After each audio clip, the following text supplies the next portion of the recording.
So Grand Theft Auto is an annoying game franchise to me. Mm-hmm.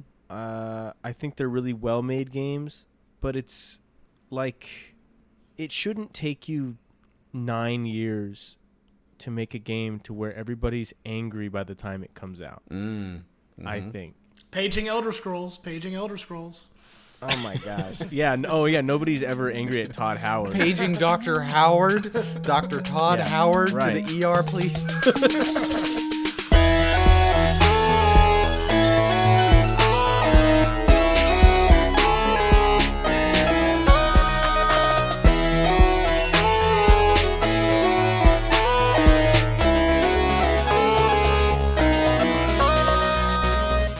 Hello, and welcome to Grasstouchers, where we talk about video games that we are into, that we like, that are good, and how getting older really, it really sucks, but it's okay. I'm Jake.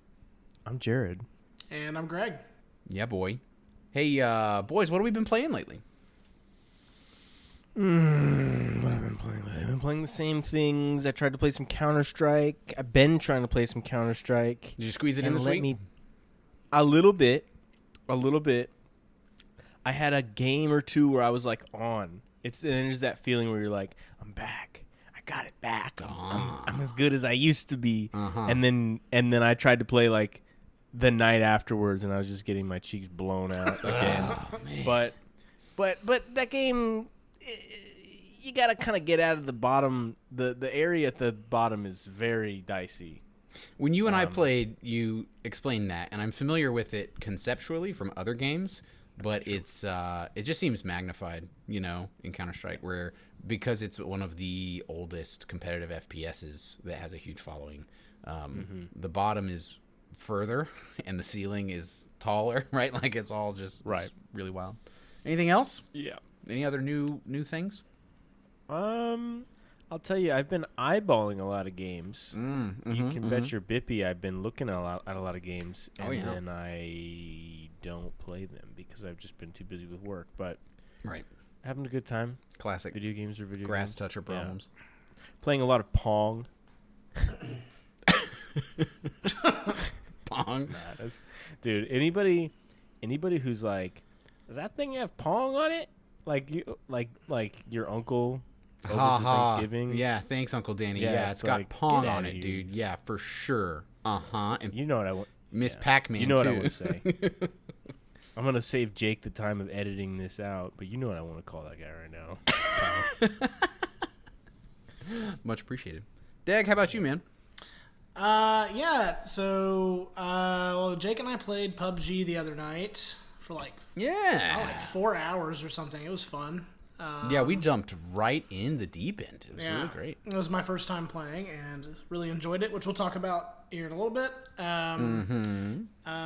Played Siege last night, and I got a Steam Deck in the mail today, which is super cool. I joined the party.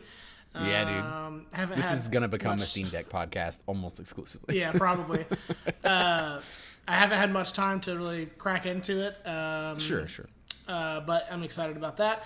And we're going to talk about this in a little bit, but I took the plunge, and I'd heard a lot of really, really good things about Baldur's Gate 3, which I guess came out in August, at the tail end of August. That sounds right. And it's been in early access since, 2020.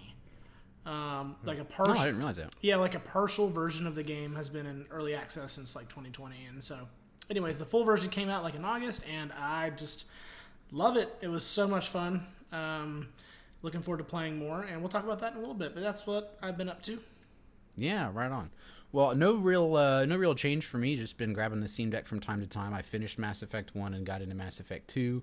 That game rocks, but I've also been reminded of the parts of the game that do not rock. I know, Greg, you said you might jump into that at some point. I think what you'll find in Mass Effect 2 is that it's a much different gameplay style.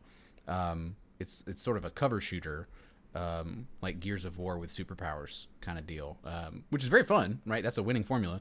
But I just forgot that it's so different. In some ways, it feels more constrained, and I'm just kind of playing through that again, making different choices than I might have made before, and kind of exploring all kinds of stuff. There's so many great stories. I think that's the real highlight about Mass Effect 2 is there's way more squad mates and characters and things to get invested in emotionally. You know, it's actually really gripping, some of the little side quests and stuff. So, and then, the PUBG thing. I used to play that a lot, and jumping back into that was cool. We'll talk about that later. And I have played... I don't think I've mentioned this before. Every night, at some point during the evening after I get home, my wife, my sister-in-law who lives with us, and me all play Wordle and another New York Times word game called Connections on our phones. And we compare with each other. I always get Wordle in 4 guesses, and sometimes my wife beats me, and it's a whole thing. And then Connections is this word game where they show it's 16 words, and they're all synonyms and homonyms, and they're all sort of related. And the goal is to find 4 groups of 4 that all relate to each other in some way. So it'll be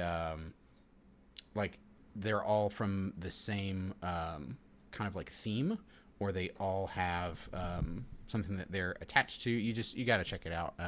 New York Times. I'm familiar with is these a ones. game. Oh yeah. Cool. Yeah, New York Times Games is just on the App Store. It's all free, and of course you can pay for it. But what kind of joker's going to pay for the New York Times, right? So yeah, pretty casual, taking it easy, and it's been a good week, man. I tell you what else has been a good week. Anybody who cares about Grand Theft Auto, we got another Rockstar joint in the works, boys. You guys saw the trailer. I think we all talked about that just a moment ago, right? Before we started recording.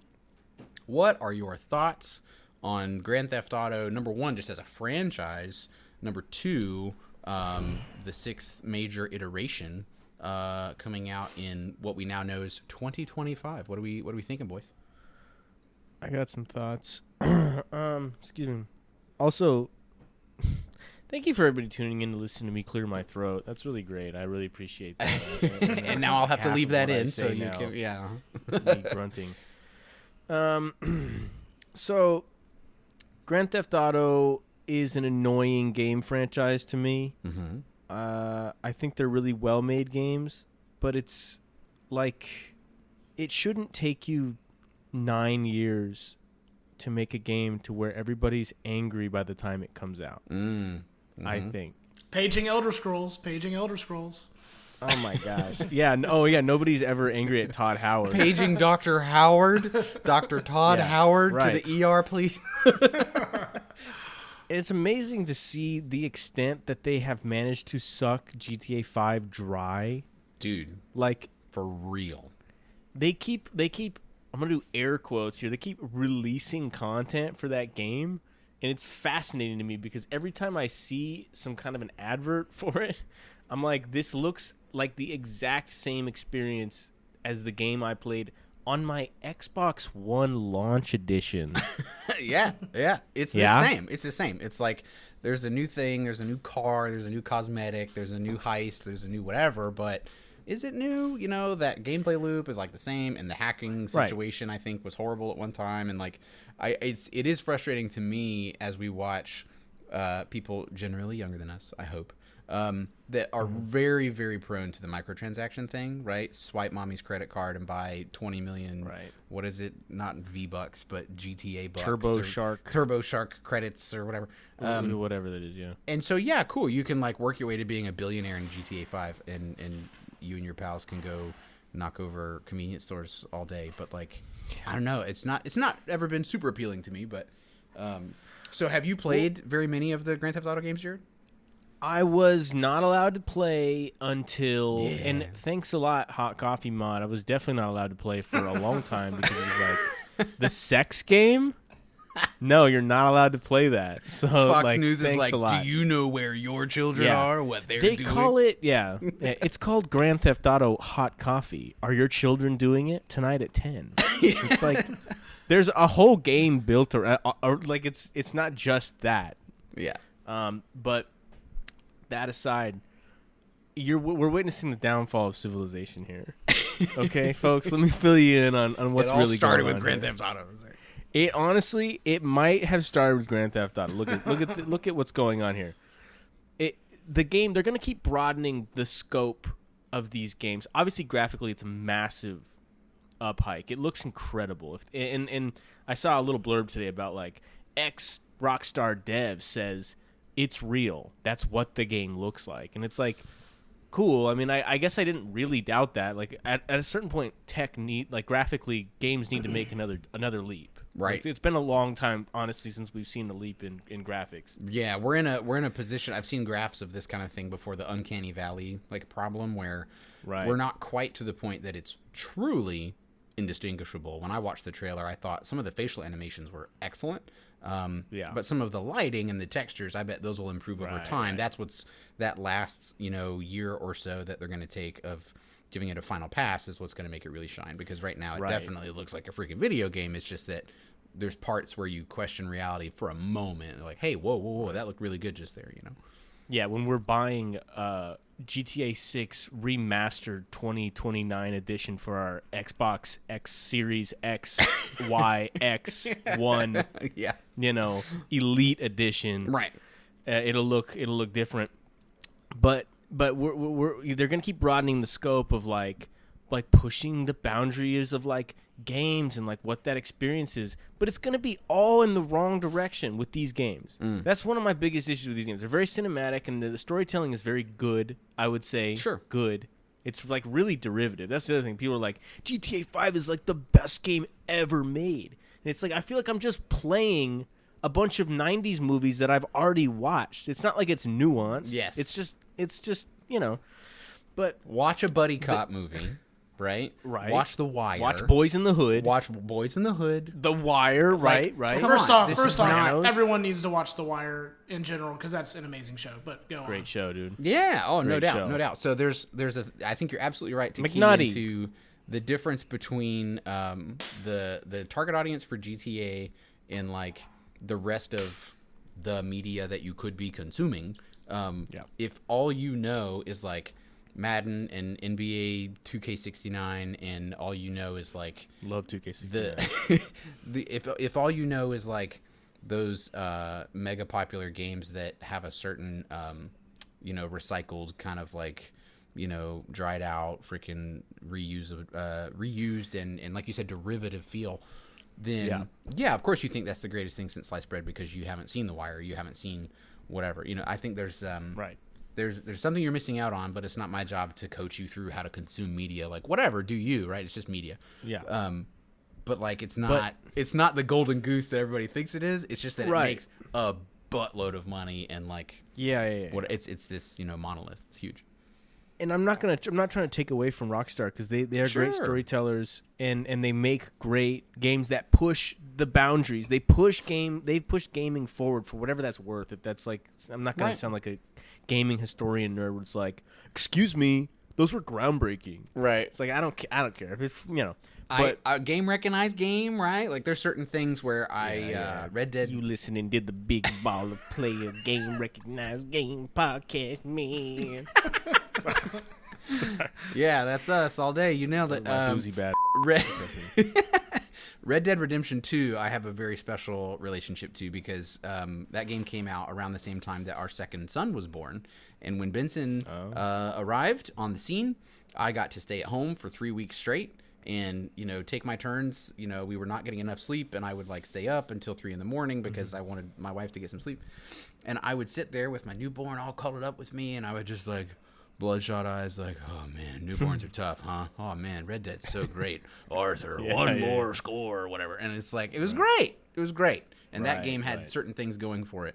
My father-in-law watched me play that game and was like, it's pretty good. Man, look at that sunset. What, you riding a horse right now? And he's not a gamer, right?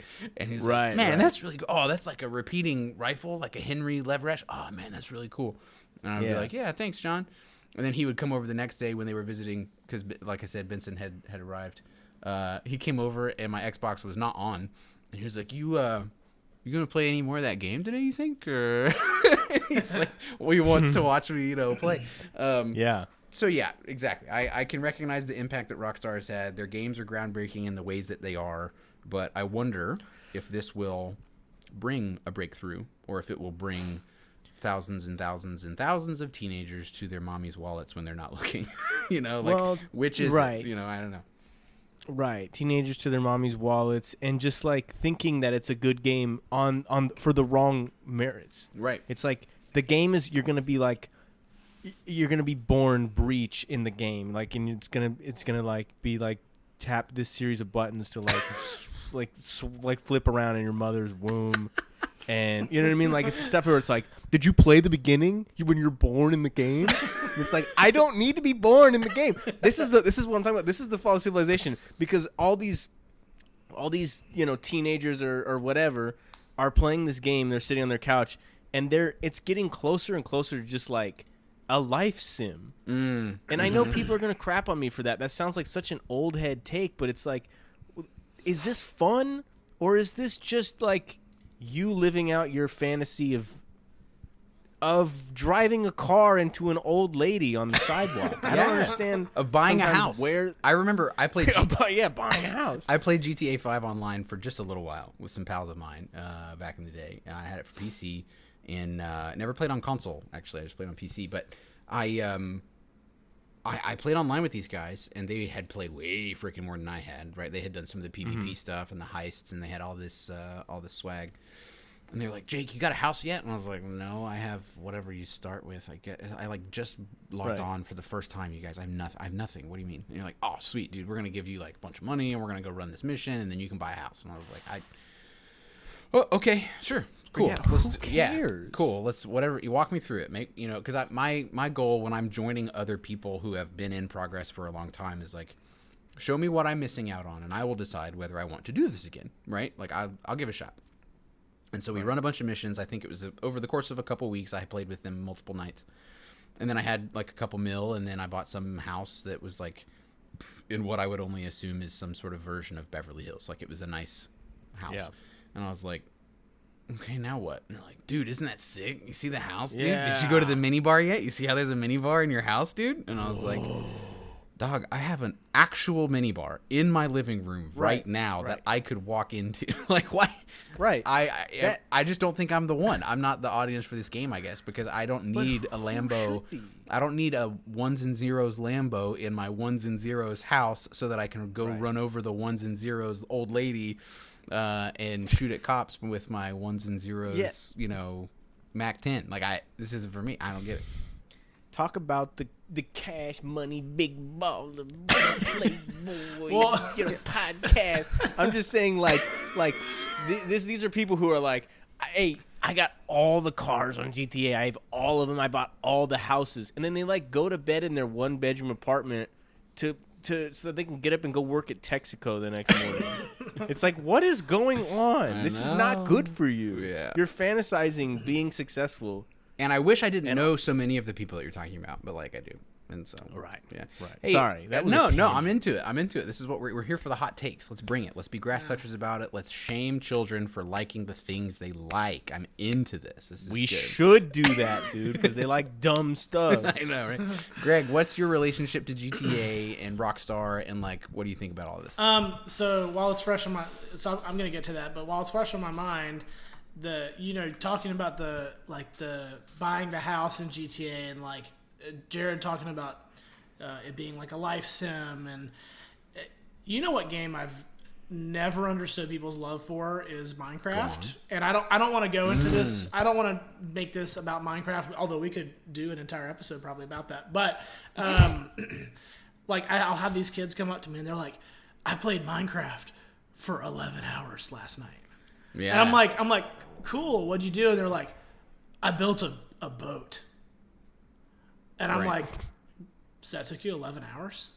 And they're like, you must be really bad at Minecraft, kid. Yeah, and like, I don't know. So, but that kind of goes hand in hand, right? Like, this idea of like these kids will sink all this time into this thing that's like almost just like a replacement for their real life. And my preference is to play I like playing things that I can't do in real life in general, right?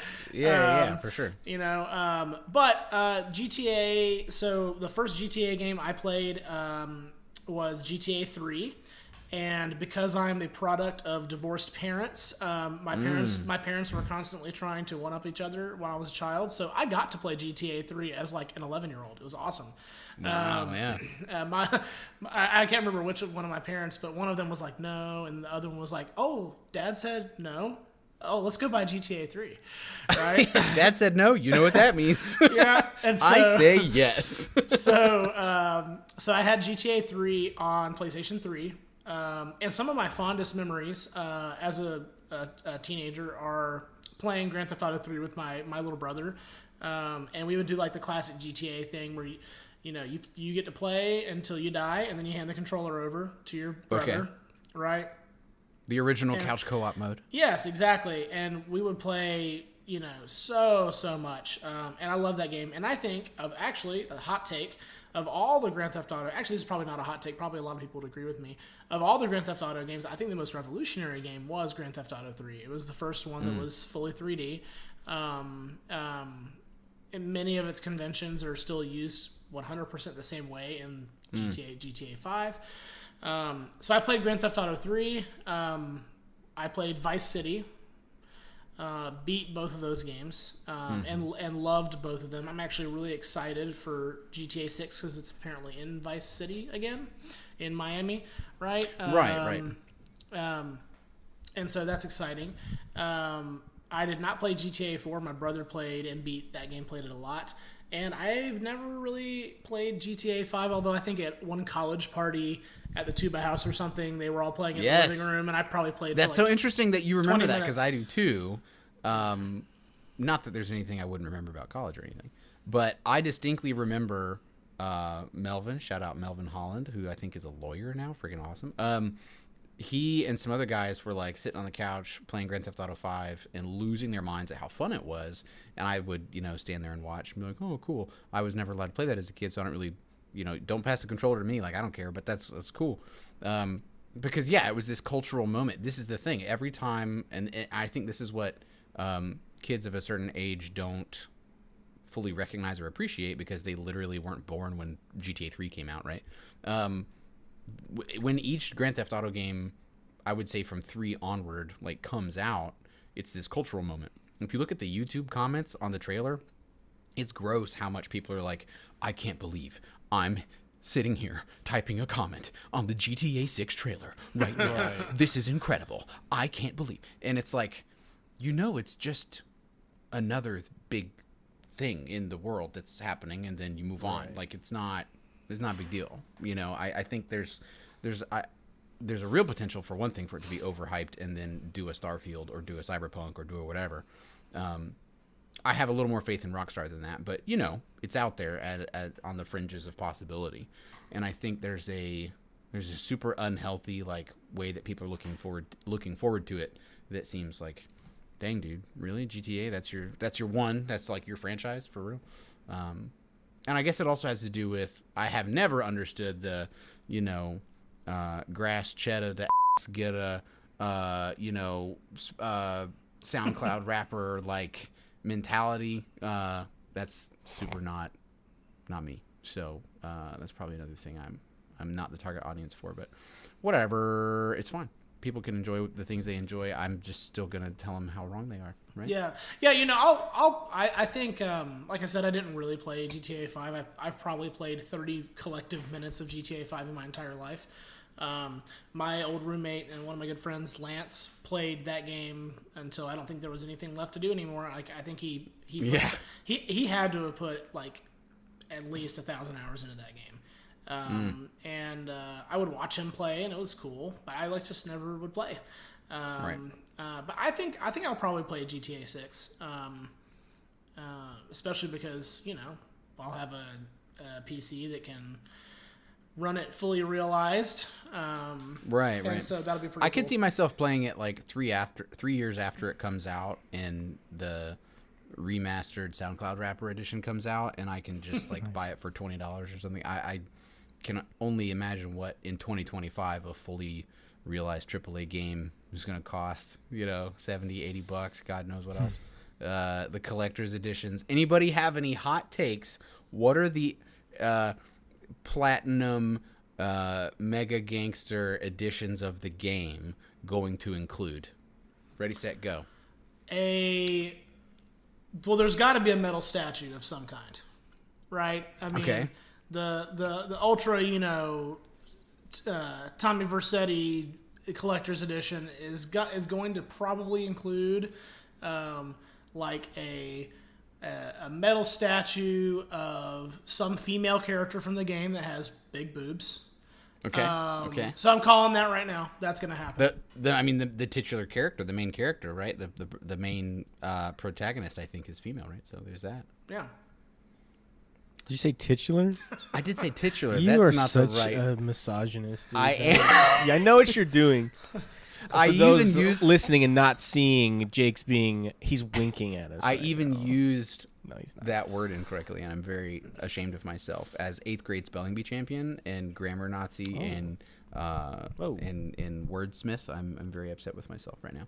I'm just kidding. I think the game is going to come with a fake key to a Lamborghini, but the key will function as it'll have like an RFID chip. You know how Nintendo has the amiibos that you can put on the Switch and then like a thing happens in the game? I think there's going to be a fake key for like a Lambo that when you touch it to your PlayStation 6 controller, because this is the other thing, you guys, the new console generation might come out by that time and it could be a launch title for the new gen. It's totally possible.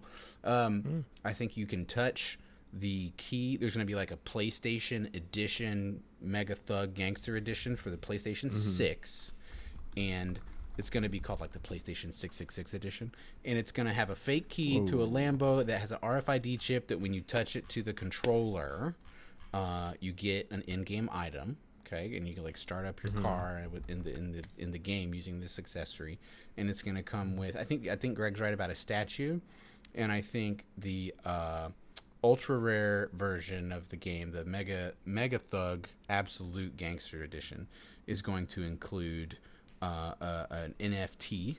I think those are going to make a big comeback, and I think there's going to be a kilogram of cocaine in the box with the game. Oh, good. Because it's Vice City, right? Miami, dude. Right. But it's digital. It's PlayStation. It should be fentanyl, right? That's like the cheap stuff. It'll be NFT fentanyl, and you can shove it in your PlayStation, and there's gonna be a fake ones and zeros NFT black market of drugs, NFT drugs, drug NFTs that you can get in the game. Yeah, there you go. That sounds scary, dude. I think probably just based on the trailer, it looks like they're doing very much a celebration of the depravity that goes on out in Florida. Oh, man. Florida Man. I think Florida Man Florida edition. Man. It better have a Florida Man edition. That'll be the top edition. tier. Right. It comes with we only made 100 versions of this. It's $6,000. It comes with a live random alligator. selection. Yeah, it comes with a live crocodile and numerous things that we confiscated from maximum security prisoners in the Florida jail system. And you could get anything, guys. You could get anything. I almost went Bill Cosby right there. You could get some razor blades. You could get a gun. You could get a birthday cake with a gun baked into it, or some fentanyl, or some toilet wine, whatever you want. Dude, Yeah, I think it'll have a pair of stripper heels, and I think it'll have. I think a statue's a fair. That's a fair one. I don't know. That's like a I don't real wanna one. just Yeah. steal that from you, but yeah, I think it will be like the Dead Island limited edition. You guys ever see that one with the No. beheaded corpse, but it was like breasts, but it was like the head was like torn off. Oh my. Yeah, that was a limited edition thing that they released for one of the Dead Island games. Oh, I Very see it good now. incentive. Yeah. Oh, Oh, boy. my goodness. I wonder if it'll bring like that. I wonder if GTA 6 will bring back the midnight release parties at GameStop. Like you go to GameStop and you have to like wrestle a gator for like a prize. And, yeah, it's like there's like a kiddie pool of toilet hooch from a max security prison. You have to wrestle an alligator in the kiddie pool, and if you win, Yeah. then you get the first copy or something. Yeah. You get DeSantis will be there. Yeah. You can shake hands with him and How much you want to bet? How much you want? Oh man, we have to revisit this 2 years from now, you guys. How much you want to bet Ron DeSantis makes a tweet when GTA 6 comes out and pushes some crap agenda item because of the game coming out? Like, kids these days, mass shootings are all video games' fault or something. GTA 6? Oh, Ron absolutely, DeSantis, that's going to happen. 100%. The tweet is coming. The tweet is coming. 2 years from now. Yeah. We got to circle back. Yeah. Oh, man. Well, hey, speaking of making your own choices and doing whatever you want with your life, I hear Baldur's Gate 3 offers you quite the opportunity to make a variety of choices. What's that sound like to you, Deg? Does that sound about right? Oh man, so this game. So the other night, I've been reading, and watching on YouTube, just rave reviews of Baldur's Gate 3, and I'm a sucker for a good RPG. My kind of goes back to your Final Fantasy days, right? It does, and and also my love affair with Knights of the Old Republic. The concept of choice is cool. So I bought Baldur's Gate 3. It was not on sale, which is fine. It's like $60. Yeah. So I'm not going to give you any spoilers, but in terms of the story, because I don't have any because I've only played for 4 hours. But sure. The premise behind the game is super cool. So the story is that you start the game and you're like riding through what is basically like outer space or something, in this like giant space octopus spaceship. It's very like Lovecraftian kind of, and you're a prisoner on this ship. Of all these like octopus men, right? And there's like some alien species, right? So for real, it's like sci-fi at the beginning? At the very beginning, yeah, it's like sci-fi. And so that's wild. I did not know that. Yeah, you're a prisoner, and so what these like alien creatures do to spread their race instead of like reproducing the normal way, they have these like little squid bug things that they put into people. Like they put them in their eye, and like over time, it turns that person into a member of their own race against their will. Whoa! And so, like at the very beginning of the game, you you get one of those things put in your eye, and you help break out the other prisoners on the ship, and then you overpower like the captain of the ship. You end up teleporting to like basically what is like a medieval setting, which is kind of the game, right? Medieval fantasy setting, and the ship crash lands. And you like get out and you have to rescue the other prisoners. You find the people that have fallen out of the ship. You find them, right? And that's how the game starts. It's super cool. So it kind of has this like really sci-fi, interesting beginning to the game. It's a really unique story. So the whole premise of the game is you're trying to find some magic or some sort of rudimentary science that will get the creature out of your body, so you don't turn into this, member of this squid race, right? That's wild. That's like the whole story, yeah. And so, so I love the game. It's cool. So it's a Dungeons and Dragons based game, meaning that the combat is turn based. It is point and click kind of in terms of very like Diablo.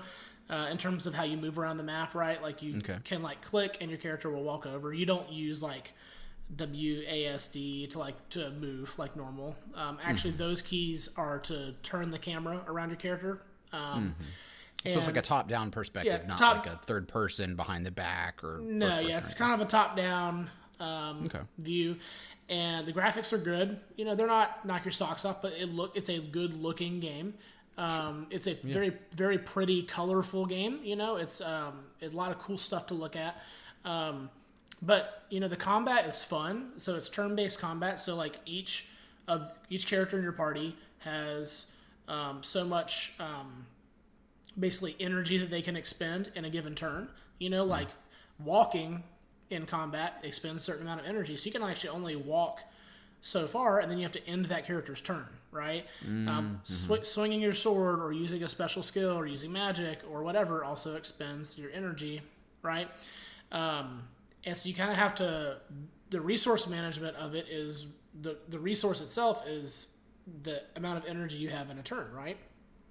So you got to make the decision of like, am I going to send this character over here to help this other one in the with this thing they're fighting, right? Mm-hmm. Or am I going to stand here and cast a spell or whatever? It's pretty cool. It's the combat is really fun, very strategic. But what I like about it is the role playing part of it, the systems of choice. It's very, the freedom is unlike I think any game that I've played, in that it's like you can do anything. You know, you can romance any character in the game that you want, right? Like, not that that's why I'm interested in it, but that's your horse. But that's yes, but that's you know, it's an option. You can make, so like the D&D part of it is most decisions in the game are tied to a physical dice roll. Like when you make certain decisions, a dice appears on the screen and you click it and it rolls, and that's cool that they seriously visualize the D&D component of that. Yes. That's cool. And your character's stats will either help or hinder the dice roll. Like, so for example, I gave Jake this story the other day. I was playing and there was a section where there was a prisoner in a cage, and he was like, hey, you know, come let me out. You know, I'm in here wrongfully. I shouldn't be here. Come let me out. So I go up to him. We talk for a second, and then I decide to break him out. Well, there's several ways you can do that, but my character is a barbarian, and so his strength stat is really high. So I was able to like physically pry the cage open, right? Mm-hmm. If I had been a mage or whatever, I could have used like a fireball or whatever. Probably, I don't know. Right. So I break the cage open, and then after like he gets out, he basically admits that he was lying to me. He tries to like cut my throat. And so the game gave me the option to fight him and kill him. Mm-hmm. It gave me another option I can't remember, and then the third option was bribe him. Romancing? Yeah, romancing. And so I ended up paying him gold, and now he literally works for me. Right? Like he's a squad member, or there's some other thing that he did? Okay. Yeah, he's a squad member. And if I had killed him, like, he would not have been part of the story anymore at all. He'd have been dead the rest of the game, you know? Right. But at any moment, I haven't checked this, but any moment, I could probably just kill him if I wanted to. Like, and so is there permadeath of all party members? Like, if somebody can anybody straight up die and be deleted from the game at certain points? I believe that's the case. Yes. Okay. I mean, you can save scum your way through any problem potentially, but you know. Yeah, like I have seen examples where, like on YouTube, where there's certain characters in the game have certain preferences and opinions and thoughts about the world, and if you piss them off enough, they'll like refuse to party up with you. Like literally, they'll be like, no, I'm not gonna come help you in this battle or whatever. Right. And yeah, it's cool. It's a really cool game. Like, the story grabbed me at first, the kind of sci-fi of it. I was like, oh, I didn't expect that, Right. Yeah. I didn't know anything about it. So I was like, what? Yeah. It's one of those, like, I'm going to put money on this right now. I'm going to, a fat $5 bill on the fact that Jake Phillips is going to get unintentionally hooked on this game.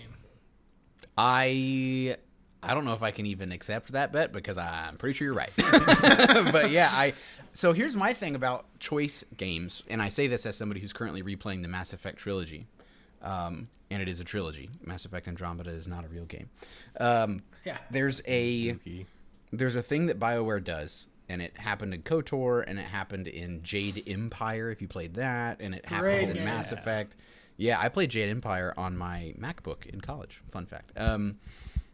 There's the way it was intended to be played. That's right. Like, in between classes or during classes, and during a bachelor's degree. There's a simulation or an illusion of choice from time to time, especially the little passing parts of the conversation that don't like matter that much. I start to see it more and more every time I revisit the Mass Effect franchise, where instead of being a choice where there's a condition check of any kind, like a skill check, what you were saying, Greg. In Mass Effect, there's like Paragon versus Renegade, good guy, bad guy. And sometimes a really critical choice, you need to have Paragon points to access that choice, as to make that an option, or you need to have Renegade points. You need to have done a bunch of bad guy stuff to do more bad guy stuff. And the game gets progressively more demanding of that skill set. If you don't have enough points, you won't be able to, for example, at the very end of the game, convince the main bad guy to off himself, which you can do at the end of Mass Effect 1. Spoiler alert, sorry. If you pay close enough attention in the kind of normal, just like conversations with NPCs, there's little normal dialogue choices that have very slight variations in how they're presented to you. It does that thing where like it gives you 3 options of what to say, and it's like a truncated version of what your character will actually say because it is voiced. And the options might be like, what the hell do you mean? Or, oh, I didn't know that. Or, wow, that's interesting, tell me more.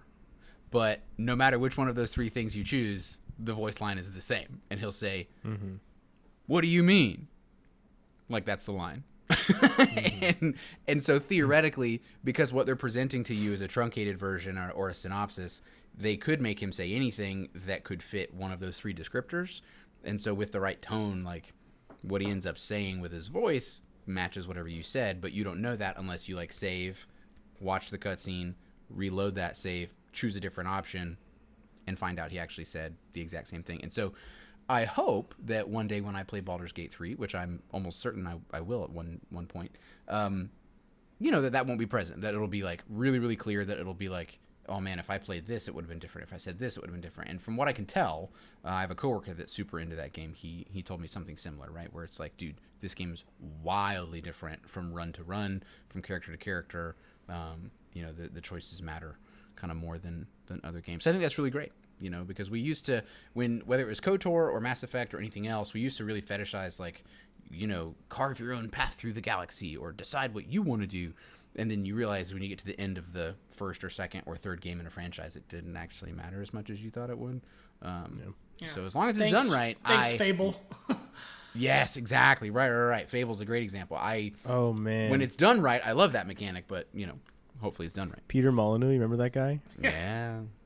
You can actually piss your pants in the game. And I was like, oh my god, what? Everybody's at the E3 press conference actually pissing their pants at that thought. Yeah. Yeah. Well, thanks for the info, dude. Jared, do you think you'd play Baldur's Gate 3 at some point? I've thought about it, and yeah, I think eventually I will. Yeah. I just actually saw today. I think they're porting it to the Xbox, so I'll probably play it on there. Yeah. I wonder if it would be good. If it would be if it's great on deck, if it's a Steam Deckable kind of game, and then I'd be. It is great on deck. Oh, very cool. Yeah. Mm-hmm. I heard it might get a little dicey as the game progresses. There are large sections of the game that I think push the deck, but you guys will probably be fine. I think they've updated the game, optimized it, and I think you guys probably, I don't think you have more power, but I think a better CPU or something. Depends on the metric. Everything I've seen says that the OLED is like maybe 5% better on some games.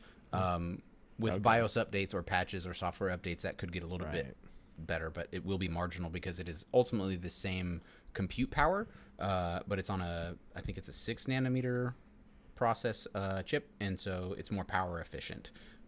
So it uses less battery to achieve the same output, and it doesn't have to run as hot to do the same things. That's the real gain. It's not really a horsepower gain necessarily. Although the RAM is like, I don't know, 1,000 megahertz faster or something. It's like there's certain things that are literally faster, but who's to say? Depends on the game. So. Maybe. But yeah, looks interesting. I've been interested in that game for a while, and maybe eventually I'll check it out. Yeah, man, same. Tell you what else I've been playing lately is PUBG, which we mentioned earlier. Me and Greg took the dive right into the deep end, played for several hours, like a couple of kids. We were just staying up late, having a grand old time. I'm going to summarize my experience with PUBG, and then I'll let you guys share your thoughts, because I played this game, almost like at launch, so to speak, because I played it, the first time I played PUBG was on Xbox. I didn't have a PC that could run it when it first came out. And so when I played it, it was when the Xbox had like a beta version that you could opt into and play for free. And when I did, I played with my buddy Clay. Shout out to Clay, who I think is listening. We played just like, I don't want to say every night because I'm sure it wasn't, but like dang near. You know, we ended up getting some chicken dinners, getting first place. For those that are unaware, PUBG stands for Player Unknown's Battlegrounds. Player Unknown was like the name of a guy, like Brandon something. I think it might be please uninstall bad game. Oh, how long you had that one in the hopper? Oh, Seinfeld theme. Beep, beep. Oh yeah, that's going. My thing about this game is when I first played it on the Xbox, it was trash, ran horribly, but I signed up for that. It was literally a beta I opted into, so to some degree I accepted that as like cost of entry, right? Cost of doing business. I had a good time on that game despite its jankiness. Me and Clay and one of Clay's friends, we did like trios, and if you haven't ever checked this game out, it's, in Greg's words, it's like if Fortnite wasn't lame. Like it's a more realistic version of the Battle Royale idea. And if you do your research, it was basically the first major Battle Royale game. It pioneered the idea of jumping into an area, one giant map that 100 people go into, and you know, survival of the fittest. One guy is left, or one team is left. At the time, you could play solo, duo, or a full squad of 4 people, and then they had different variations over time. And what they do now, which I think is really good, it's just, and maybe this changes from season to season, but it's just like either you want a squad or you want to play with the people that are in your party only, and there is a cap of 4. So and this is not ranked, by the way, this is just casual that me and Greg played. So you could jump into a match with you and one buddy, and you can toggle on or off squad filling, right? Lots of other games do this now. So me and Greg here recently just jumped right into the Battle Royale mode, because when you're partied up, you can't do the training matches. If you play by yourself, you can do matches against 99 AI players, and that's interesting, right? It gives you a chance to learn some of the maps and see what's going on and play around with some of the guns and attachments. This game has come far, really far from where it began. There's a key kind of demographic of people that just kind of never left. I don't know what the commonality is there. I couldn't tell you what specifically that demographic is. I know that it's really popular in Asia for some reason. Not really sure why. It just seems to have caught on a little bit extra over there. And then here lately, it's had a bit of a renaissance. There's a new patch that just dropped yesterday. There's new guns. There's new mechanics. Some of my favorites of the new mechanics that I watched videos about, they have a resurrecting ability that they added a couple patches ago, where if your teammate goes down and you eliminate the threat that got them down and you're safe, you could go to your teammate's body, grab this thing called a blue chip, and then on some maps there's a place that you can go to like turn that in and call them down from the sky, and they get back in the game. That's huge, because in PUBG, like, all's fair in love and war. Like, crazy stuff happens to you. People will just do a drive-by and light you up. That happened to me and Greg multiple times. Also, you might just fall off of a building and die or something stupid like that, right? Like if you're adjusting to the game still. So if one of your teammates dies super early due to some sort of unfortunate loot luck, right, all they could find was a baseball bat and somebody sniped him from across the map in the first 5 seconds. Like, that's entirely possible. Now you can potentially get their little token and go resurrect them. I think that's pretty sweet. There's new vehicles. There's new maps. The maps look better. And the old maps that it first launched with have been given another pass, and they've been changed over time. The circles seem like pretty fair and balanced in the several matches that Greg and I played. You get to get a rotation from season to season of like 5 or 6 maps. So it could be like the 2x2 really small maps. It could be the 8x8 kind of normal large maps.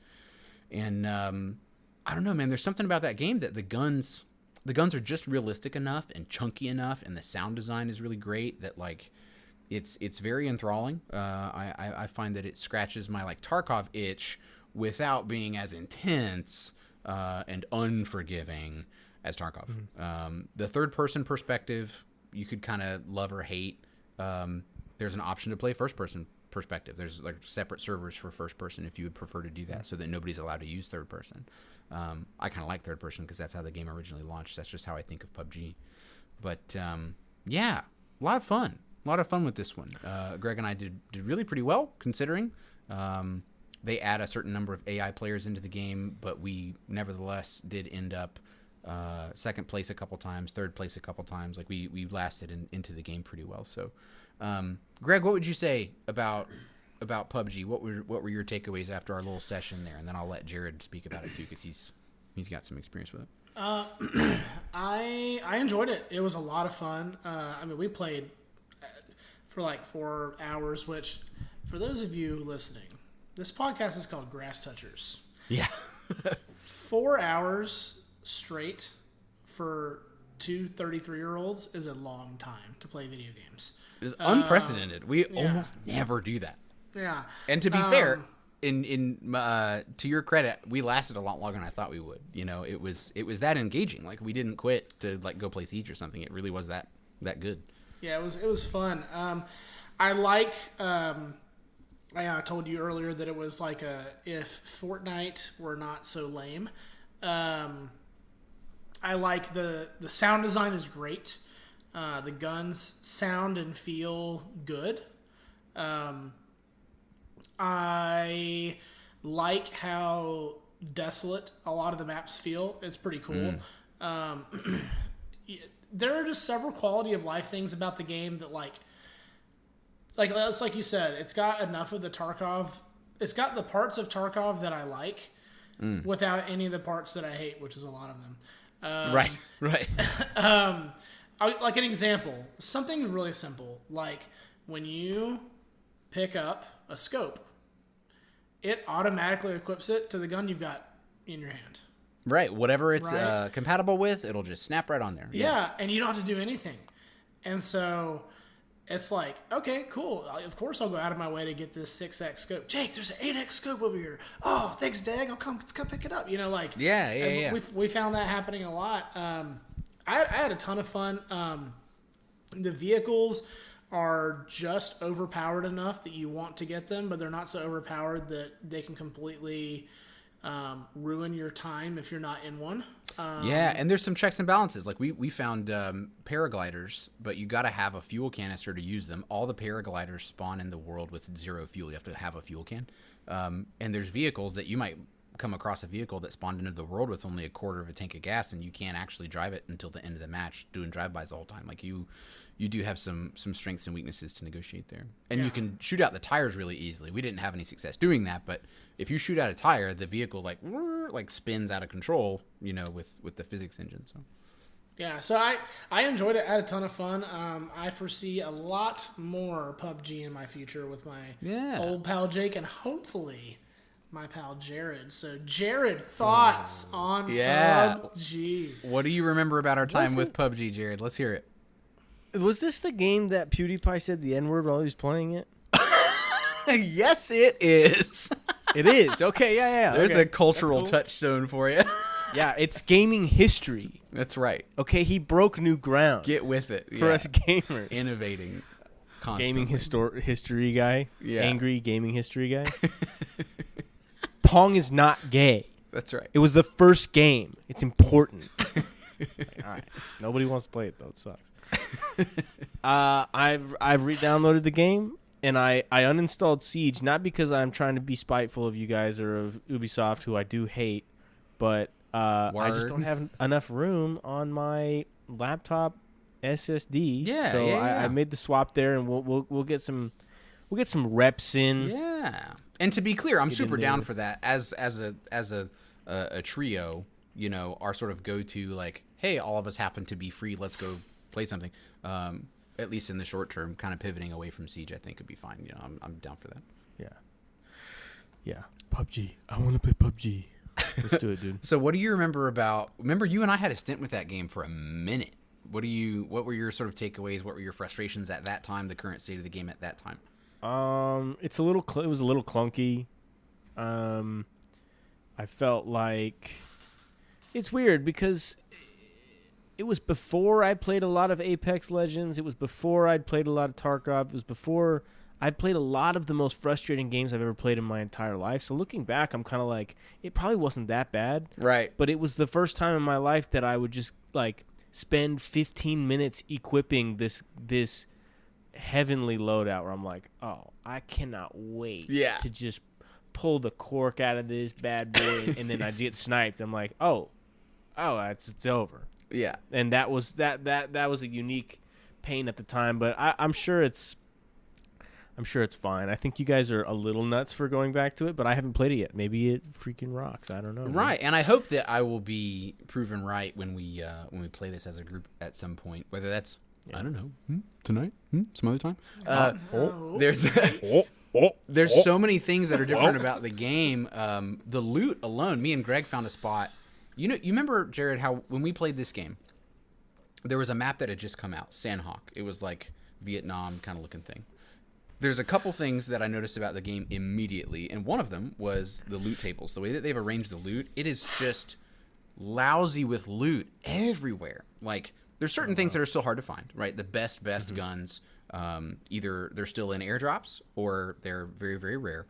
But there's a bunch of stuff out there that, like, I remember it being difficult to find, and now they're all over the place. The Mini 14, the SKS, certain ARs, some of the better sidearms, not to mention the new items, right? There's instead of having a pistol as a sidearm or like the Scorpion automatic pistol sidearm, you can get a smoke launcher, like a single shot break barrel smoke launcher. And that's super cool because smokes are really valuable in that game. There's a new grenade called a blue zone grenade. Me and Greg didn't even find one of these when we were playing, but it literally spawns a small blue zone. So if you don't have line of sight on somebody, but you know they're like in a building or behind a corner, you can chuck this thing like close enough, and from the center grows its own little radioactive whatever blue zone, and it will catch them in it, and they will tick down their health bar, and they need to leave that area or they'll lose like over half of their health. And so it expands, and then it lasts for 5 seconds at its full volume, and then contracts again in a spherical pattern. So yeah, there's all this stuff that, you know, the best items are still hard to find, but there's plenty of low and mid tier stuff that will get you by. And gone are the days, at least as far as me and Greg experience, gone are the days of dropping into what you thought was a safe spot that should have decent loot. You know how you and I, we either, when we were playing that game before, we dropped into the hottest of hot zones so that we could just kind of either kill people or be killed and go again. Like, whatever, let's go. I don't care. Run it. Tough part out of the way, right? And then the preference for me and Greg when we played, because I didn't want him to hate the game too bad, was like, let's go to like a medium hot, you know, kind of spot where there's a big enough set of buildings that we'll find some stuff, but it's away from a city center where people tend to go. And every time we landed, there was plenty to go around. And I think that was at least one improvement that would be a salve to what you and I experienced from back in the day. Anyway, got you. Good stuff. It's a good return, I think, to that game. Hey, you know what I love? I love a good desk setup. I have extremely tight tolerances around this place, right? I have a shape of a mouse that I want. I have I don't know if I've shown you guys this. I have this from Delta Hub. This is a like carpal tunnel prevention device that it lays on your palm really nice. It's like, oh man, it's super comfortable, and it's got this like frictionless stuff on the bottom so I can slide around on my mouse pad super good.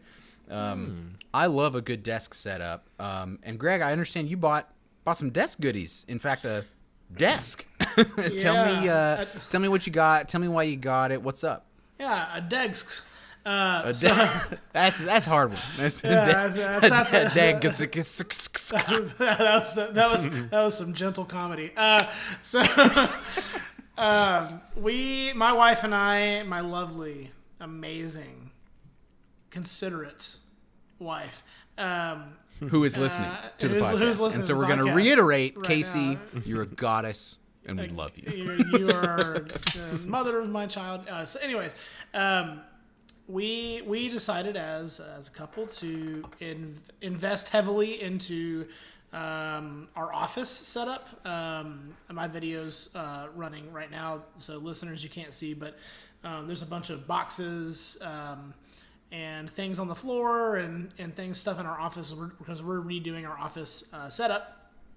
And I managed somehow to convince my wife to go the Secret Lab route. So shout out to Secret Lab. I think it's an awesome company. Super excited to get some of their products here in a few days. So I ended up purchasing the Secret Lab Magnus Pro XL, which is the extra large version of the desk. It's like 70 inches long by 38 inches deep or something. It's a humongous monster desk.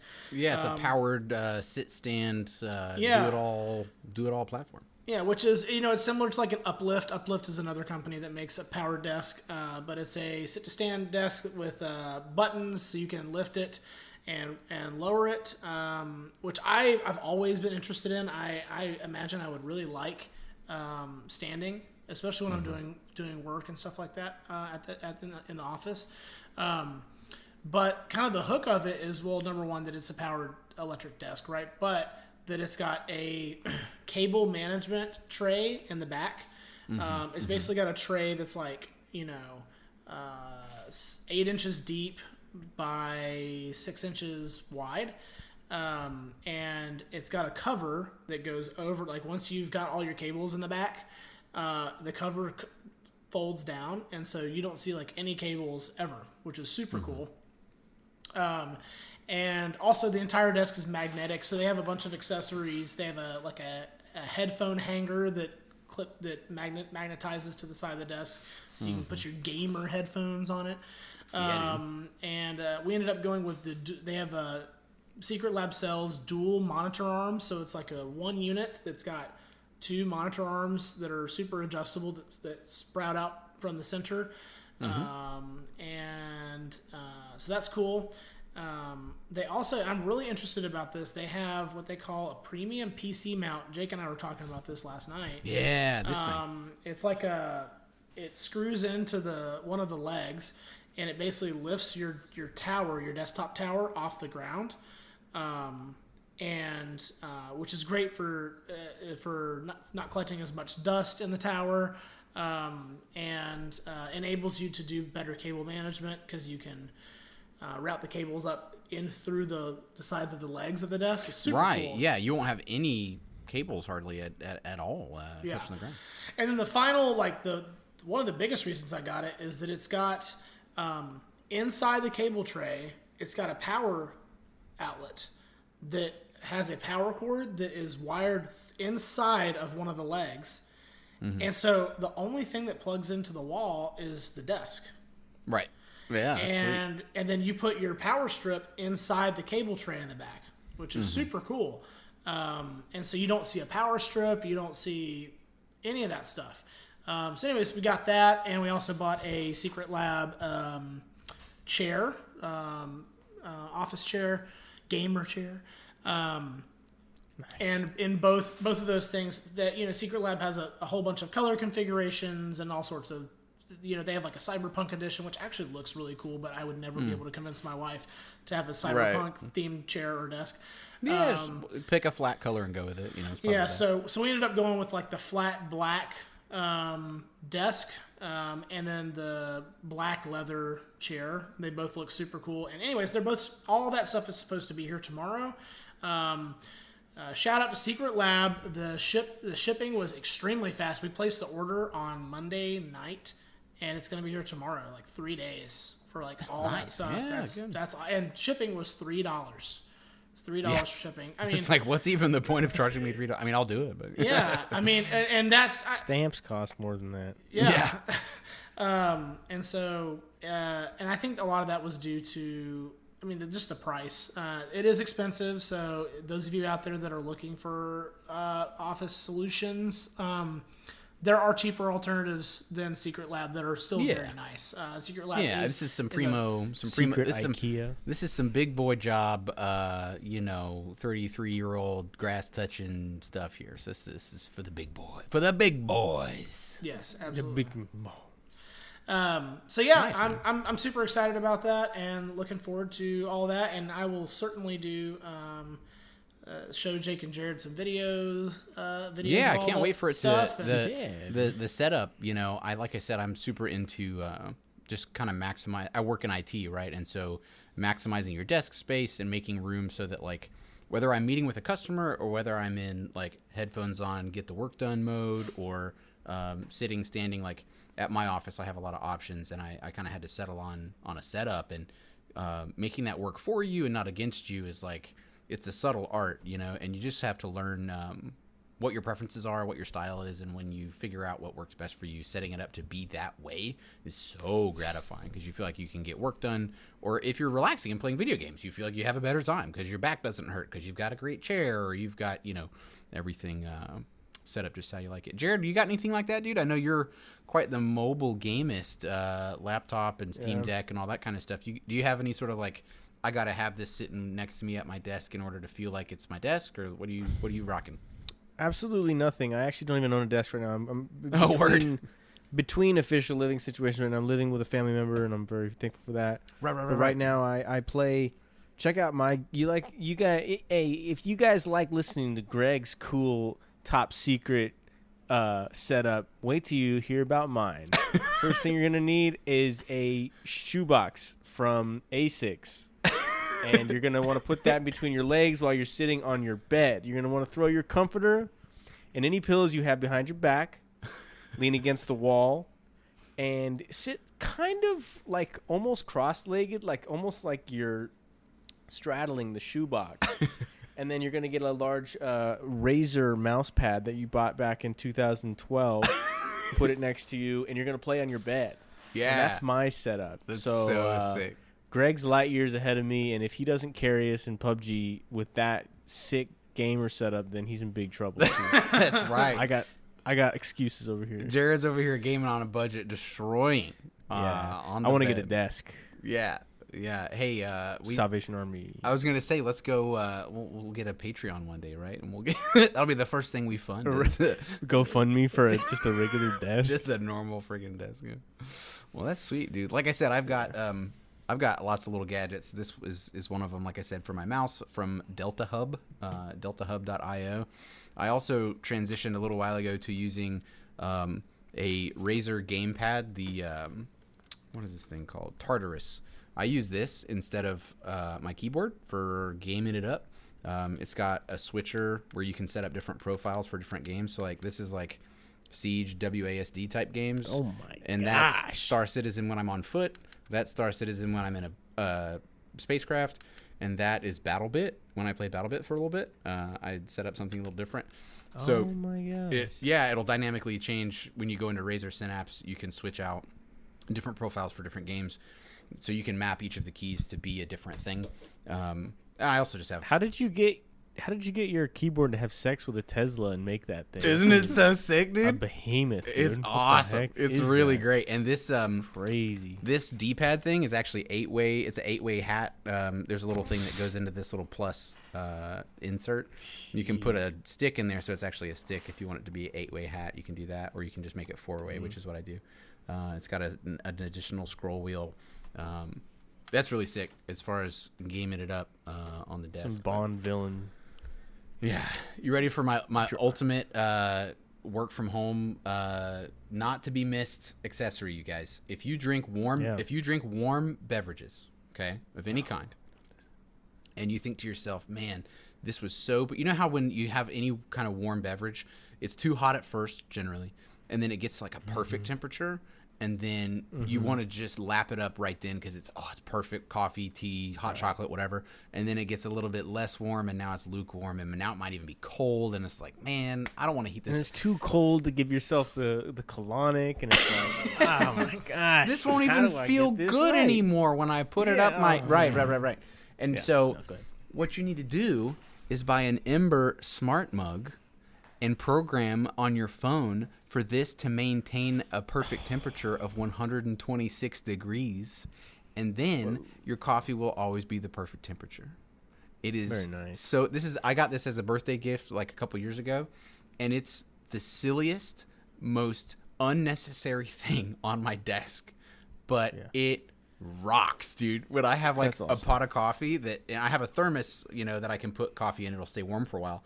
So little by little, I just pour more of it in here, and it stays a certain temperature. God dang, it's so good. For those of you, endorsement. Yeah, I was going to say, for those of you who are listening, we are not sponsored by Ember. In fact, we make the opposite of money off this podcast. We make no money on this podcast. That's right. So if any of you work for any of the companies that we've just given free advertisement to, please feel free to reach out, and we will keep up the praise from our usage of your product. Raytheon. Yeah, I'll take a AIM 9X air-to-air missile whenever you guys get a chance. Yeah, our ad. Yeah, man, my neighbor's really been ticking me off lately, Jake. What are you gonna do about it? This podcast. Well, I've been thinking about sending over a drone strike with my new S800 Raytheon drone. This podcast brought to you by the MQ-9 Reaper unmanned aerial vehicle, blowing up my neighbor Dinkelberg. Dinkelberg. That's what he should have done. That's what Timmy Turner's dad should have done. He should have done drone strike Dinkelberg, dude. That would have ended the whole feud right there. Call up Barack Obama and be like, can I help you? Is there something I can do for you? And Timmy wishes for Barack Obama to be his dad, and so he's just like, getting sick of this Dinkelberg guy. I'm going to send a drone over there. I'm going to blow his up. You can't just drone Dinkelberg. All right. Well, that about does it for us, the Grasstouchers. Thank you so much for tuning in. Please share the good news of Grasstouchers with all your friends and family. Force them to listen to it in the car with you. Please join us on Instagram or Twitter or X or whatever you want to call that. Whether it's Apple Podcast or Spotify, follow us, subscribe, check it out. Thank you so much, and have a good one. Don't forget to touch some grass.